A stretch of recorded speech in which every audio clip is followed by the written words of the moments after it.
오늘 2월 첫 주는요, 어둠을 물리치는 희망의 빛이라는 제목으로 하나님 말씀을 나누겠습니다. 예수 그리스도의 십자가는 생명이고 빛이며 희망입니다. 죄로 인해 죽어가는 인류에게는 생명이고 어두운 현실에는 밝은 빛이며, 그렇기 때문에 온 인류에게 예수 그리스도는 희망이 되는 것입니다. 저는 이것을 전제하면서 도입으로 장 크레티eng이라는 사람을 소개하고 싶습니다.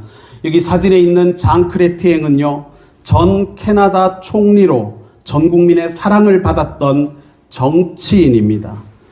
그에게는 신체적인 약점이 있었는데요, 선천적으로 한쪽 귀가 안 들렸고 안면 근육이 마비되는 장애가 있었습니다. 그로 인해서 입이 삐뚤었기 때문에 발음이 정확하지가 못했습니다.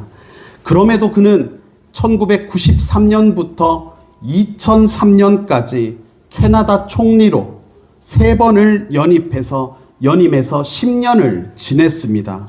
신체적인 약점이 이 정치인에게 있어서 치명적인데 어떻게 국민들의 호감을 사고 지지를 받았나 보니까 그를 당선시킨 사건이 있었습니다. 그는 총리 후보로 선거 운동을 할 때였는데 공약을 발표하고 질의의 시간이었습니다. 방청석에서 한 기자가 질문을 하는 거예요. 만약에 당신이 캐나다 총리가 된다면 언어 장애 때문에 업무 수행이 어렵지 않겠습니까? 하는 이 질문은 그의 약점을 비꼬는 것으로 들릴 수가 있었습니다. 그런데도 장은 여유를 잃지 않고 기자에게 대답합니다. 맞습니다. 저는 선천적인 장애 때문에 말이 어눌한 것이 사실입니다. 그러나 그렇기 때문에 저는 거짓말을 하거나 한 입으로 2마디를 하지도 않습니다. 라고 대답을 하였습니다. 이것이 전 국민의 호감을 사는 계기였습니다. 장 크레티eng의 위트와 그리고 장애를 개의치 않는 여유의 인간적인 매력을 느낀 것이죠. 국민들은 이 장 크레티eng을 보면서 그는 적어도 우리에게 거짓말은 하지 않겠구나, 우리를 속이지는 않겠다는 신뢰를 가지게 되었고 다수의 지지로 10년 동안 큰 사랑을 줄 수가 있었습니다. 저는 이 이야기를 보면서 장 크레티eng은 신체적인 장애에 머물지 않고 총리 당선이라는 앞날을 바라본 인물이었다는 생각을 했습니다. 자신의 약점을 개의치 않는 여유가 미래를 희망하는 것에 있었다는 말입니다. 우리도 마찬가지지요. 예수님으로부터 주어지는 희망을 품은 사람은 과거에 연연하지 않습니다. 자신의 약점에 집중하지도 않고 실패한 환경을 묵상하지도 않습니다. 주님께서는 우리의 과거와 약점과 환경과 실패를 극복하도록 우리를 도우시기 때문입니다. 지금 내가 처한 현실이 캄캄할 수가 있을 거예요. 장 크레티eng이 그랬던 것처럼 남모르는 아픔이나 장애를 가질 수가 있고요. 실패한 과거에서 벗어나지 못할 수도 있습니다. 그래서 처한 현실이 캄캄하고 어두울 때라면 예수 그리스도께서는 빛을 비추시고 희망으로 우리에게 다가오시는 줄로 믿습니다. 오늘 이사야 본문에서 처한 이스라엘의 현실이 그랬습니다. 그들은 실패와 낙심을 경험해서 한없이 어두움 가운데 있을 때에 주님은 빛으로 그들을 찾아오십니다. 내가 너희들의 희망이 되어주겠다, 내가 너희들의 기쁨을 회복시키겠다, 본문에서 말씀하는 것입니다. 그러니 저와 여러분이 현실이 어둡다고 주눅 들지 마시고 실패나 상처를 곱씹으면서 아파하지도 마시고 온 인류의 영원한 희망 되시는 예수님으로부터 빛으로 인도함을 받아서 삶의 기쁨을 저와 여러분이 회복하기를 주님의 이름으로 축복합니다. 1절을 보면 스불론과 납달리가 등장하는데요, 이스라엘 백성들에게 이 스불론과 납달리는 아픈 손가락입니다. 여기는 지리적으로 이스라엘의 가장 북쪽에 위치했기 때문에 외세 침략이 여기서부터 시작됐습니다. 스불론과 납달리는 가장 먼저 침략을 받고 피해가 가장 심각한 곳이었기 때문에 여기는 멸시와 고통을 상징했습니다. 그것을 1절에서도 말씀하지 않습니까? 옛적에는 스불론 땅과 납달리 땅이 멸시를 당하게 하셨더니라고 합니다. 지리적인 불리함 때문에 이 지역은 깊은 상처와 절망으로 어두운 땅이었다는 것입니다. 여러분, 사람은 현실이 캄캄해도 희망이 있으면 살게 된다고 하지 않습니까? 죽음의 수용소에서 살아남은 사람들의 기록을 보니까 희망을 가진 사람들은 살았다고 하는 것입니다. 수용소 생활, 죽음의 수용소에서도 나는 어떻게든지 살아나가겠다 하는 희망을 가진 사람들 중에서 일부가 독특한 행동을 하는데요. 간수 앞에서 조금이라도 생기 있게 보이려고 몸에 피를 내서 그것을 얼굴에 발랐습니다. 못 먹어서 핏기가 없는 사람하고 비교하면 차이가 나는 거예요. 얼굴에 피를 발라서 조금이라도 생기를 돋게 하려는 것은 어떻게든지 살아남겠다는 희망이 만들어낸 요령이었습니다. 이처럼 희망은 사람을 살리는 것이기 때문에 절망의 땅인 스불론과 납달리에 주시는 하나님의 말씀도 희망입니다. 희망. 2절을 우리 같이 읽겠습니다. 흑암에 행하던 백성이 큰 빛을 보고 사망의 그늘진 땅에 거주하던 자에게 빛이 비치도다. 아멘. 흑암 가운데 뭐를 비춰요? 큰 빛을 비추고 그늘진 땅에도 빛을 비추겠다는 것입니다. 그럴 때 주어를 보니까 주어가 뭔가 봤더니 주께서라고 합니다. 3절에 보니까 주께서 이 나라를 창성하게 하시며 그 즐거움을 더하게 하셨으므로 추수하는 즐거움과 탈취물을 나눌 때 즐거움같이 그들이 주 앞에서 즐거워하오리니 라고 합니다. 여러분, 흑암과 그늘을 누가 없앤다고 말씀하고 있습니까? 주께서입니다. 어두운 땅에 주께서 빛을 비추겠다는 것입니다. 그런데 주님은요, 충분히 그럴 능력이 있는 분이신 줄로 믿습니다. 요한복음 8장 12절 같이 읽겠습니다. 예수께서 또 말씀하여 이르시되 나는 세상의 빛이니 나를 따르는 자는 어두움에 다니지 아니하고 생명의 빛을 얻으리라. 아멘. 할렐루야. 여기 말씀에서 예수님은 생명의 빛이 되시고 주를 따르게 되면 어두움에 다니지 않는다고 합니다. 그러니 주께서 스불론과 납달리 낭패 땅 가운데 빛을 비추시면 그들은 더 이상 어두움에 다니지 않으며 생명의 빛을 얻게 되기 때문에 살게 되고 회복되고 좋아지는 것입니다. 그래서 빛을 비추시는데 빛을 비추셔서 이 낭패 땅에 주시고자 하는 것이 무엇입니까? 오늘 본문 3절에서는 주께서 어두움에 처한 이 나라에 빛을 비추신 후에 무엇을 주시는가 보았더니 무엇을 주십니까? 즐거움을 주신다는 거예요. 그 즐거움은 두 가지 종류인데요. 첫 번째는 곡식을 추수하는 농부가 가지게 되는 즐거움이고, 두 번째는 탈취물을 나눌 때의 즐거움입니다. 탈취물이 뭡니까? 전쟁에서 승리한 후에 얻게 되는 승리의 기쁨이지 않습니까? 이것은 생각만으로도 즐거운 것입니다.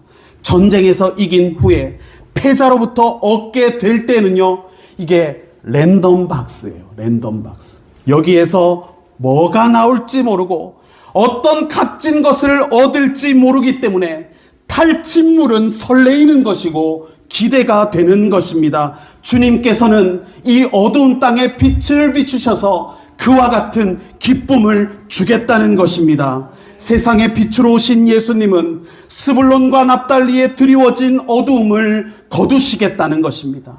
그러니 스불론과 납달리의 백성들은 그들에게 유일하고도 영원한 희망은 예수 그리스도였다는 것입니다. 그러니 그 빛으로 오신 주님께서 그들을 찾아오실 때는 즐겁지 않을 수가 없고 기쁘지 않을 수가 없었던 것입니다.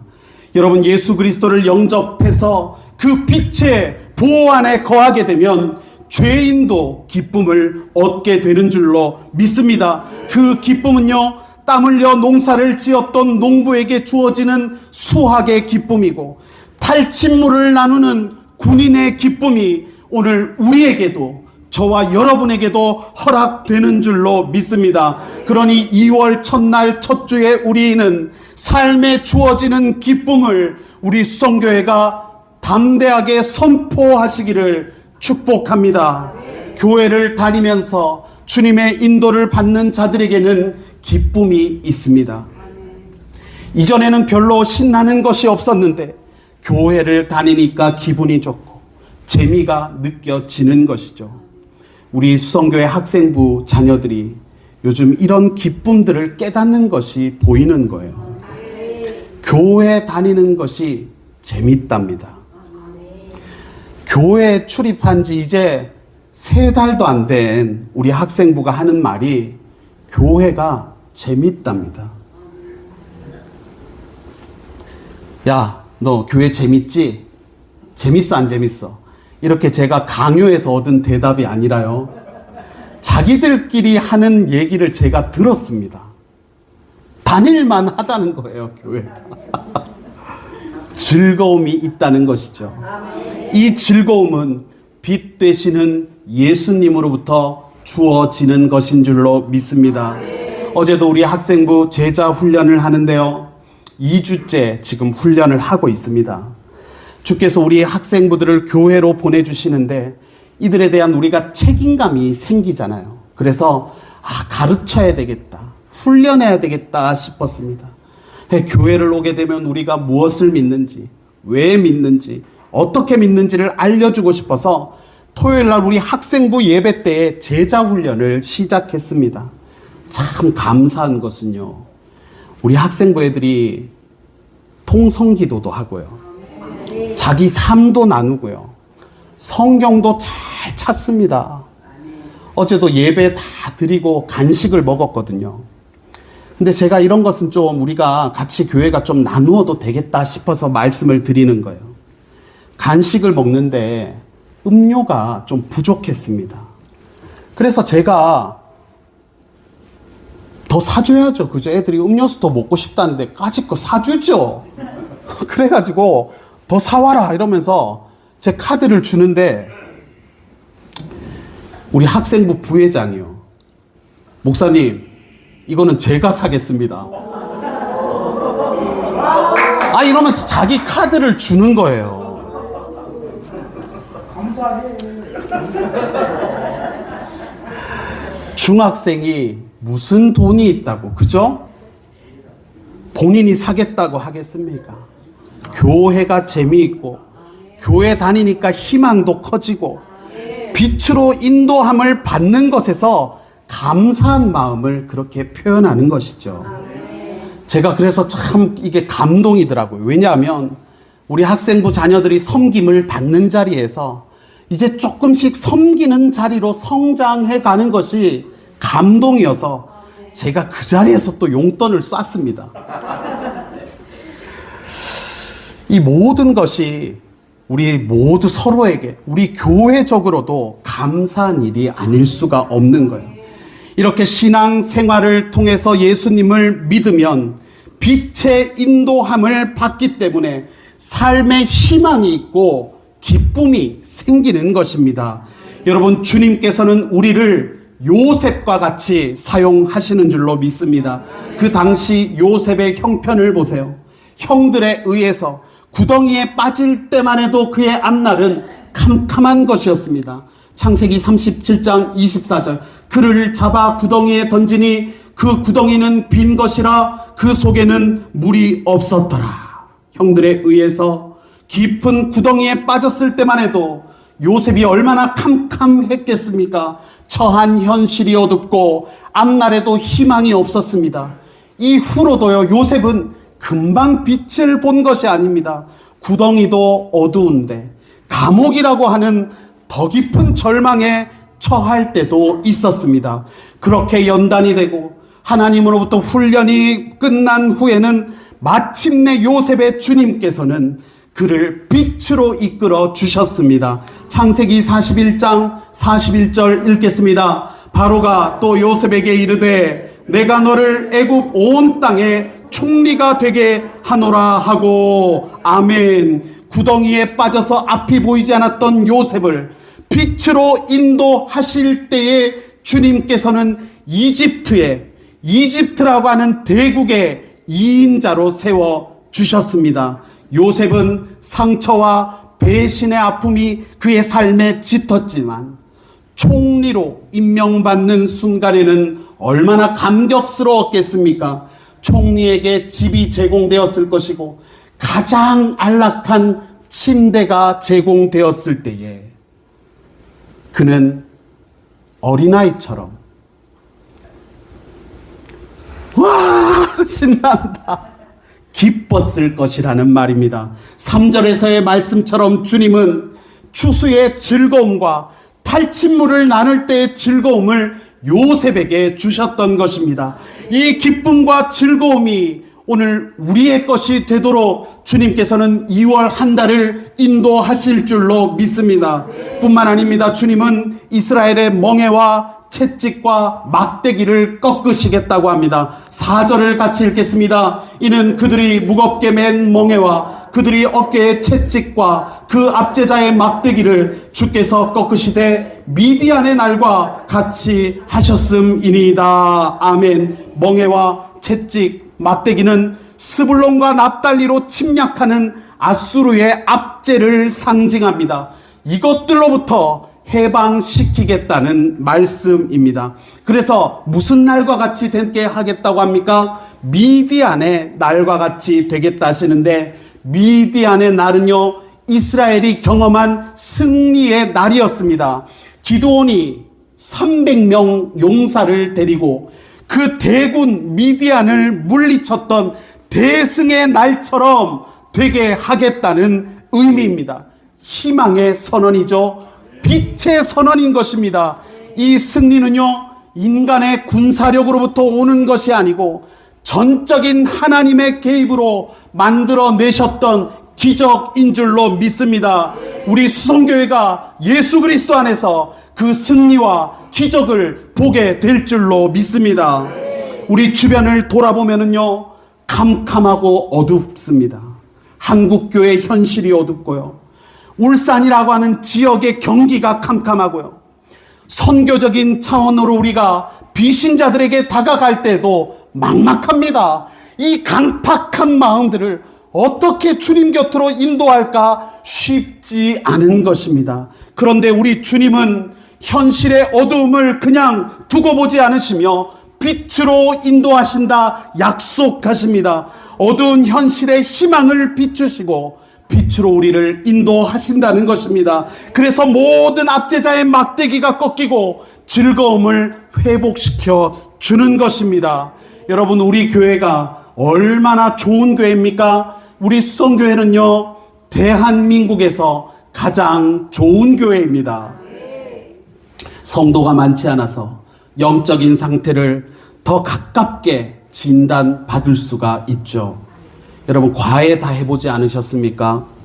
그룹이 많을수록 1대 다수가 될수록 수업료는 저렴하고요. 가장 비싼 수업료는 1대1 수업입니다. 그런데 우리 수성교회는 주께서 아직은 소수로 부르시다 보니까 1대1로 개인의 신앙을 관리받게 되고 신앙을 키워주시고 빛으로 희망으로 우리가 인도함을 받을 수가 있는 것입니다. 주께서 이와 같은 교회의 날을 부르신 것은 그만큼 내가 1대1 과외를 받아야 되는 존귀한 존재이기 때문이라는 것을 알고 여러분 신앙과 삶의 기쁨을 회복하시기를 다시 한번 축복합니다. 여러분 현실이 어둡다고 한다면 그렇기 때문에 빛이 필요한 거예요. 빛 대신 주님께서 우리를 생명으로, 빛으로, 희망으로, 기쁨으로 인도하실 줄로 믿습니다. 이번 한 주는 여러분들 삶에 자꾸만 어두움이 드리워질 때마다 주님은 나의 빛이 되십니다를 선포하시면서 실패의 구덩이를 빠져나오시기를 바랍니다. 한번 같이 해보실까요? 주님은 나의 빛이십니다. 주님은 나의 빛이 되어주십니다. 실패와 낙심과 절망의 생각이 들 때마다 이 말씀을 선포하는 한 주가 되시기를 바랍니다. 그리고 하루를 마치실 때는요, 감사한 일들을 떠올리면서 하루에 3가지를 감사하면서 그것을 입술로 선포해 보시고 글에다가 기록해 보시고 그리고 우리 가족들이나 내 주변 사람들과 감사한 것을 나누어 보시기를 바랍니다. 주님께서는 이번 한 주도 우리를 생명으로, 빛으로, 희망으로 인도하실 줄로 믿습니다. 할렐루야. 아멘. 기도하겠습니다.